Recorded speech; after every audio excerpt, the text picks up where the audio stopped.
Great to have you along for the ride. Thanks a lot for stopping by. Glad to have this man back. It's Major Travis Yates, now retired. Retired since I talked to you last from the Tulsa PD. Travis, how are you? Good to see you. I'm great, sir. How are you? I'm doing very, very well. CEO of Courageous Police Leadership Alliance. Go get his book called The Courageous Police Leader over on Amazon and everywhere else. Law enforcement has got to be jumping for joy and doing a happy dance. Law enforcement was going to lose a lot of people had Harris won. We know that the Border Patrol was all going to quit. Half of them at least, they're going to either go by attrition, they're going to go by retiring, just quit outright, go get a different job. Now they appear as though they are at least going to be able to do their jobs. Is that the right feeling that I'm getting?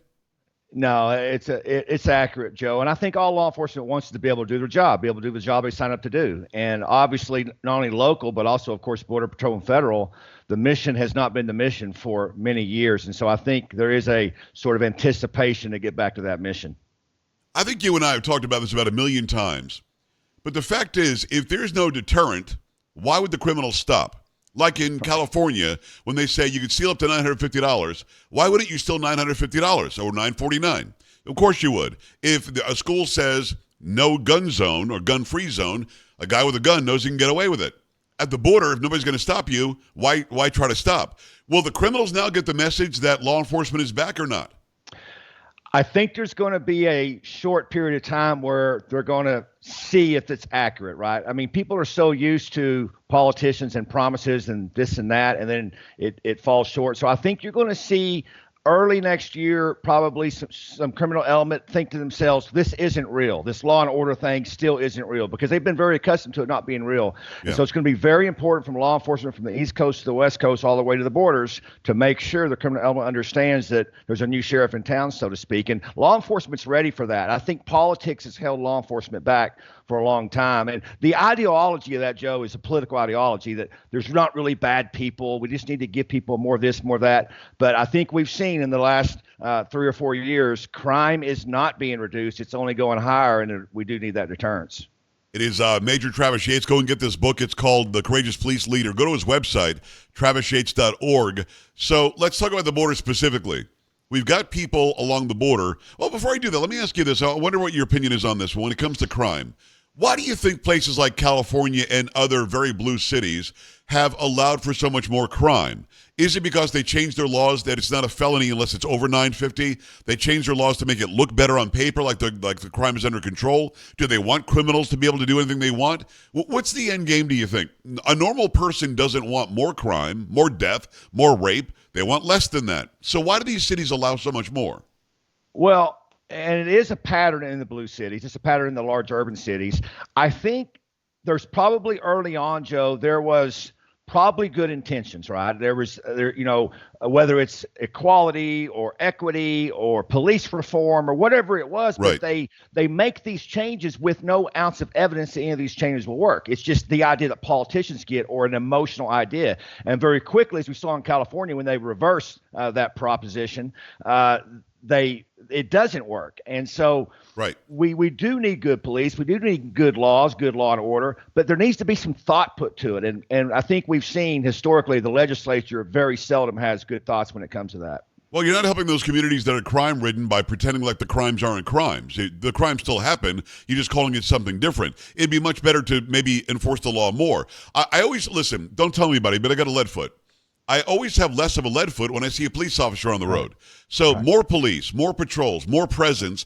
One would think that would be good. During the whole defund the police crap, they literally didn't want as many police patrols through certain neighborhoods. And the good people in those neighborhoods, there were some bad, but the good people all said, where are the police patrols? We're less safe now. So it doesn't work the way they said it would work, does it? Yeah, they call that over-policing. It's a very emotional term, but I've never had a community tell me they want less police. So that really caters to the criminal element, and that's politicians talking. They're not speaking for the residents. Joe, law-abiding citizens want law enforcement. That's what they want, by and large. That's why your sheriffs can remain popular, remain in office by enforcing the law. It's really your municipal chiefs and the politicians around it that have sort of led this route of destruction, and we've got to turn it around. And I certainly hope that we're catching a glimpse of that, and then we continue that. This is not unique. We reduced crime to the lowest levels in history in the 90s because we actually enforced the law. Now, some would call that racism or over-policing or overpopulation of jails, but you know what? It was a lot safer for the law-abiding citizens, Joe. It was, and the people complaining the most, as you and I both just said, are the good people in the neighborhoods. And it doesn't matter what their ancestry is. What matters is they want a nice, safe life, and they couldn't have that without any sort of presence by the law enforcement. It's Major Travis Yates. Go and get the book. It's called The Courageous Police Leader. It's over on Amazon. Also go to travisyates.org. Now let's get into Border Patrol. You know that nobody had their back. You know that they're changing diapers and they're administering and filling out paperwork. You know that they're not allowed to turn people away at the border. They have been defanged and completely, minimized when it comes to enforcing the law. With Trump coming in, he's going to say close the border, and they're going to do that. I've never been a police officer. I need to know, is there a different feeling when you put the uniform on, knowing that if you stop somebody who's doing something wrong, whether it's coming across the border or stealing or raping or whatever, is it a good feeling knowing that those up the chain will now back you, like the prosecutors, like the police chiefs, like the Border Patrol heads, the ICE heads, knowing that they're going to have your back? That's got to change things. It's the only feeling you need to feel. I mean, if you talk about the recruiting issue and retention issue in law enforcement, that's why it's happening. It's not because people don't want to be law enforcement. Nobody's going to do a job, Joe, if they don't feel support for doing that job. So these politicians pass laws for law enforcement to enforce. Then the politicians try to throw cops in jail for enforcing the laws that they passed. And so you feel that around the country. And I'm still waiting on that apology from Kamala Harris and Joe Biden for calling those Border Patrol agents racist for actually doing their job when the photographer declined to, confirm what they tried to say. So The Border Patrol specifically, man, I was very concerned because you're right. We would not have a Border Patrol come next year if the election went a different way. And it's going to be more than just the border. Obviously, border enforcement is one thing, but we've got a big job ahead of us, Joe, because I don't think the citizens of this country really understand, not even the conservatives, of what type of security threat we're under. I don't think they understand. We watch the news, we see it, there's some blurbs about it, but people don't tend to understand until an event happens. Well, I'm not wanting to wait for an event. We need to take care of what's inside our country now. And it's just shocking to me what the last 4 years we've endured by letting people unvetted into our country. Yeah, Travis, there was a story just today. Some bad guy with a very long Middle Eastern sounding name was going to try to blow up the stock exchange on Thanksgiving. I mean, there's something very wrong going on in this country when we don't even know who's here. Yeah. So if you were to have the button, or if President Trump called you after this interview and said, Travis, I need some help finding out who's here, what do? How do you start tracking down Tren de Aragua from Venezuela, or MS-13, or Al-Qaeda, or Boko Haram, or Hezbollah, or Hamas that might be here? How do you even start tracking them down? Well, Tom has alluded that they know a lot more than what everybody else knows. So there's some sort of mechanism, and every local law enforcement agency knows the criminal element. They know the criminal element that's actually illegal. And so you're going to have to tap into that. And, I'm hoping we're going to have a whole lot of FBI agents that aren't in D.C. anymore, Joe. We need to spread them around the country. They're going to have to add Border Patrol. They're going to have to probably add additional law enforcement elements to deal with that. After 9/11, we got the TSA, and we stood that up rather quickly. I really envision we're going to need much more than just the Border Patrol to deal with this, because I think we have to 2 or 4 years to deal with this. And it needs to be dealt with quickly, because every day that goes by, Joe, is a dangerous day if we don't deal with it. And so it's going to be manpower intensive. It's going to be resource intensive. But you know what? The last time I checked, they spent billions of dollars flying illegal aliens to swing states. Yes. We can spend at least that much and more to get them out of here. Major Travis Yates, go to travisyates.org right now. When it comes to these border governors, or even some of these mayors on non-border cities like Chicago and like New York, well, New York, although, looks like he's going to start cooperating. But you've got governors like in Massachusetts, Illinois, Arizona, who say, we're not going to help. Now, the border sheriffs, doesn't matter if they're Democrat or Republican, they want the border shut down. They want resources from D.C. They want the president or the vice president to be there at the ready to take their call when they need some help. So they're not playing politics if you're a border sheriff, but a lot of the governors are. How do you deal with that as law enforcement, knowing you've got two entities, both of whom allegedly have some power over what it is that you do on different sides of an issue? Well, that's why I wrote the book, The Courageous Police Leader, Joe. The governors control the state police. They do not control sheriff's departments. They do not control municipal police. And so the governors have very little power when it comes to this. Now, with that said, we're going to have a two-pronged approach here of actually actively from the federal government side and the law enforcement that wants to help go after them. And then those that want to detract, those that want to, block. There's a lot of things the federal government can do to do that. Most agencies and even states can barely function without federal grant. And if you're going to turn a blind eye to illegal activity, those grants could potentially be shut off. There's a lot of support that can leave those states. I actually don't think they believe what they're saying, Joe. It's political talking points. It's virtue signaling. They understand the danger. What we need to do is make sure the citizens in their states understand the danger and let those citizens go after those politicians that are doing that. You said a lot there that was awesome. One thing, the sheriffs don't have to listen to the governor. So if Governor Pritzker in Illinois tells the sheriff in whatever county, Illinois, you can't do this, the sheriff could say, pound sand, I'm going to do it. Absolutely. Really? 100%.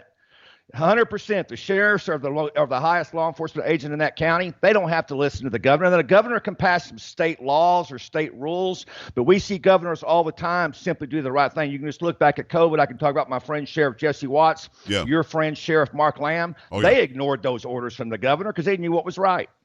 You know, what's interesting is when Pritzker said that, he also said, we will not allow the federal government to use our jails. If they round people up in our state, they cannot put them in our facilities here. If I hear you right, the sheriffs all control the local county jails. Can the sheriff say, yes, President Trump, you can use them? That's right. Sheriff Pittsburgh probably controls his penitentiary, but he does not control those county jails. Now, he can put a lot of pressure on those sheriffs, but we have enough heads of law enforcement agencies that will do what's right no matter what. And that's what the book's about, is ignoring the politics and doing what's right. Because the safety, I'm telling you, the safety of citizens need to be the number one priority. And if the governor doesn't recognize that, I'm certainly hoping the local law enforcement will. Major Travis Yates, get the book, The Courageous Police Leader, a survival guide for combating cowards, chaos, and lies. Let's talk about some of those people, cowards, chaos, and lies. Katie Hobbs. Katie Hobbs is the governor, somehow, of Arizona. She speaks like a 13-year-old girl who wants to be from the Valley and has said, we're not going to harm our residents. This garbage that she's saying about the border. Travis, we've got a state that is the sieve for illegal immigration right now. The governor here in Texas, Greg Abbott, I think it took a while, but he here shut down the border, sent down the DPS, sent down the Texas National Guard. The people coming here illegally are now bypassing Texas, that has the largest border, and going to Arizona. It would behoove her to keep her residents safe in that state by saying, we're going to help shut down the border. And, of course, we want people to legally come here. But for some reason, she and other governors, but she specifically, seems to think that we're going to go after grandmothers or something who are here illegally, when the job is to get rid of the criminals and to stop them from coming. The job is to shut down the fentanyl coming over right now because it's killing people. When you hear somebody like that, who is ground zero of the illegal immigration problem in this country, what do you think? I think she probably wants to hire a political job. Those are just talking points. There's anyone with a brain, Joe, anyone with logic understands the danger the country's under. They understand the number one priority by Tom Homan is going to be the criminals. In fact, that's how it will start. If you're an illegal alien and you're arrested, you're not going back. You're going back to your home country. That's probably the first level he's going to do. But they have to, unfortunately, commit a crime to be noticed. And there's had to be a quick second level come in that is actually going after those that come with criminal records. I mean, Venezuelan gangs are in 16 states right now, and that's just what we're being told, by the way. Crazy. There's a lot more. So we're just seeing the beginning of this, Joe. I mean, they are organized and they are ravaging communities, and most of the mainstream media is not discussing it, but those local communities know it. And so it's going to be behoove of those citizens to put pressure on those politicians, quit virtue signaling, and get after it. Katie Hobbs will put her state in extreme danger if she tries to block the federal government from doing their job. These are criminals. Listen, I have a heart and empathy for anyone that wants to come to this country, but there is a way to do that, Joe. And I don't know, for hundreds of years, we've followed that way until just recently, and this happened. So this is really the fault of the Biden administration that's put these individuals in this position. It's not the fault of the Trump administration or law enforcement or the Border Patrol. It's time to enforce the law because national security is paramount to do that. We heard from ICE a few weeks ago that we've got 425,000 people that have been convicted of violent crime or some kind of crime in their own country. Murderers, 13,000 plus. Rapists, 15,000 plus. 425,000 criminals that have been convicted and gone to jail or done time in their own country. I don't know how we know that number. If we know that number, can we assume, Travis, that we know where they are and who they are? Can we go get them first? Like I said, Tom has alluded to knowing some of that stuff. I've watched some of his interviews, and that's the right person for the job. He's a cop's cop, and that's what we've needed at the helm of those organizations for many years. I hope the FBI will follow with that same mindset. So obviously he knows, but It's amazing, Joe. I think it cannot be emphasized enough that our own politicians permitted these violent felons to enter our country and enter our communities, with the swing states flying them in with free flights and free. I mean, it's hard to understand, and it's going to take a tremendous effort to reverse it. And they're banking on it not being reversed, Joe. They're banking on being in power in 4 years or 8 years, and all of these folks are still here. So that is job number one for the new administration. And I know this, Joe. There's hundreds of thousands of retired law enforcement that is on this mission. If the administration needs help, they need to stand something up to support these Border Patrol agents. They will be standing and waiting, because this is almost a military operation. This is a national security issue, and we need all hands on deck to perform it. Major Travis Yates, go and get his book. It's called The Courageous Police Leader. That's also the name. The Courageous Leader, or Leadership, is your podcast. It's your training seminar. What do you do in these training seminars? You get a group of cops or wannabe cops, or is it people that are already law enforcement? And if so, what do you teach them about leadership in that job? Well, I mean, I just came back from Cleveland yesterday and Westlake, Ohio, and I'm going to California tomorrow. So we're all over the country doing it, Joe. It's mainly law enforcement. We do some businesses, but, we can have all the head knowledge and leadership we want, Joe. And I think we live in a day and time where everybody says they know something about leadership. But if you can't put it to use, you can't put it to practice when there's something you could possibly lose, when you're at risk for your status, what good is it? And the fault of our country and the faults of all ills of our society right now is when leaders don't do their job because they are scared, timid, or whatever. You're seeing that now with the border. You're seeing all the virtue signaling. Even though they know what's right, they're not doing what's right. And so it's just there to encourage people to do what's right, no matter the consequences. That's how we get our country back. That's how we get our communities back. A lot of energy, Travis, as always. I want people to enjoy that energy and go take in what you do. Where do they hear the podcast? Do they go where podcasts are put? Do they go to your website? How do they do that? Yeah, you can go to the website, and it launches onto the podcast. We do weekly articles. You can see where our seminars are. But anywhere you listen to podcasts, just type in Courageous Leadership with Travis Yates. You'll catch on to it.